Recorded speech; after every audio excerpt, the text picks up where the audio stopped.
Once you actually have some compressed air and you have some compressed ingots, what you're going to want to make is a pressure chamber, which is this we see before us. You can make a 3x3, as I've got here, a 4x4, or a 5x5. It's mainly made with pressure chamber walls. Let's make a 4x4, so 1, 2, 3, 4, just like this. You can put glass anywhere that isn't on the edge. So you can put glass like on all of these kind of ones if you want, or you can put pressure chamber glass just on the front, which is what I do. Now you will also need on your pressure chamber a pressure chamber valve. And this is basically where you allow your pressure into. So once I put the valve on, you can see it turns into the multi-block. And again, this is where you put your pressure into. So I'm going to use my example over here and remake this setup. So I'm going to use an air compressor, which uses things like coal. And then to the back of it, you can see this hole here. I'm going to add a pressure tube and attach that into the valve and attach those up. I'm going to put in my security upgrade. Oh my God, I'm so sorry. Meaning that if the pressure gets too high into the red zone, of course, it won't overflow and explode. It'll let some air out. And I'm going to add some speed upgrades. Now, you don't want to put too many speed upgrades in here because it will get absolutely out of hand and the security upgrade won't really be able to keep up and it'll go way too fast. See if I put like 7 speed upgrades in here, or if I put in 10, look how fast it's burning through that coal and it is going up. So do be careful with that. So you can see on the pressure chamber valve, it says 2 out of 5 bars of pressure. And you can see the pressure of the air inside it. So how do we actually use this? Because we can actually make compressed iron ingots in here and other things a lot easier. Well, we are going to need pressure chamber interfaces. And this is basically where you can input and output items from your pressure chamber. So I can go 1 and 2, 1 and 2, and that's going to put those interfaces here. Now, one thing to note is that you do need to have some sort of way of getting items in and out of here. So I'm going to put a chest here and a chest here, and then I'm going to use a mechanism for my logistical cable. So you need some sort of cabling or something from another mod, really. And if we right click on this interface, what you'll see is over here on interface status, it says importing items. Okay, that's good.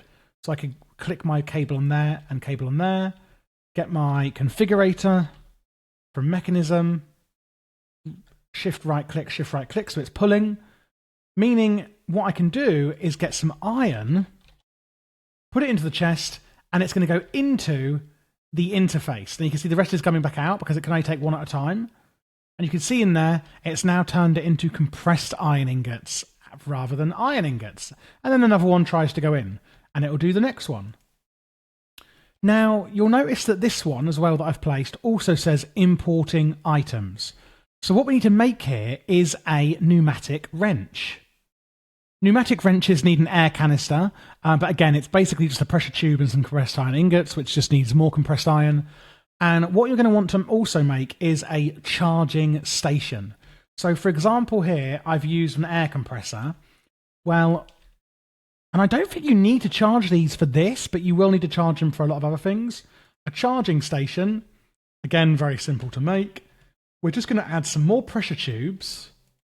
You can see the pressure coming out, goodness Lord, and attach that to the charging station. You then put your pneumatic wrench into the item slot here in the charging station.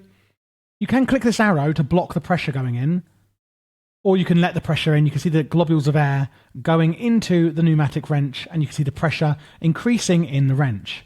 So now that we've got some pressure in our wrench, we're going to go over to our pressure chamber interface, and we're going to, not shift right click, because that's going to break it. But we are going to... Okay, I'm actually having a bit of problems with these, but I've gotten it working. So the interface, I noticed if you press it down like this, you can see I'm turning the face. And now it's not turning. On this one, if I do it from this side, it changes between nothing, exporting items, and importing items, which is what you'd expect to see. So you may have to do this pneumatic wrench when you're building this from different sides, or you may have some issues with it.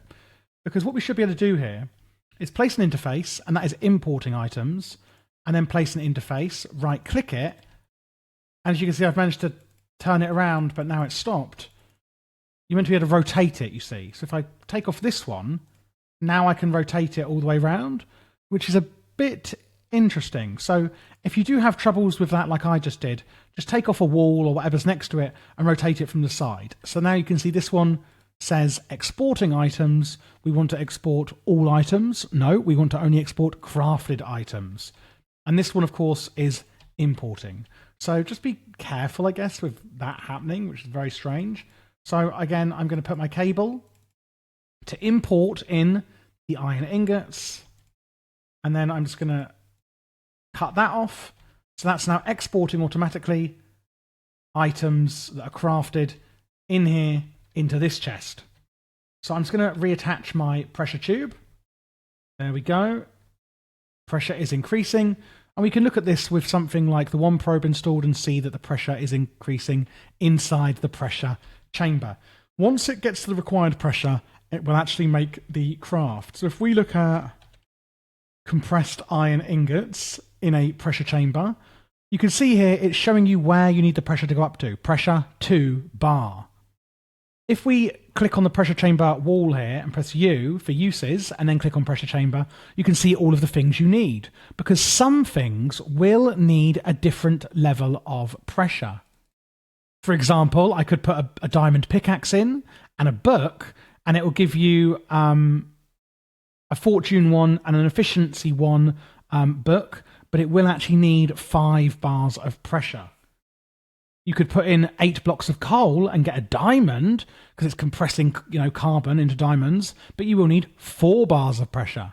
So if you're never sure how much pressure you need, then have a little look in the, just click on the pressure chamber wall and press U in JEI. Once this air compressor gets up to the right level of pressure, which it will eventually with this coal, if you just keep burning stuff, it's just going to keep going up and up and up. With the security upgrade in, it will just hover around 5, which is obviously enough for the recipes we need, and that will be fine. So once that gets high enough, that iron ingot is going to turn into a compressed iron ingot, and then it will get pushed out of the export side of the interface into the chest here, where we're going to get compressed iron. So just don't forget, you can make these at 3, 4, or 5x5. Glass can only go on the inside.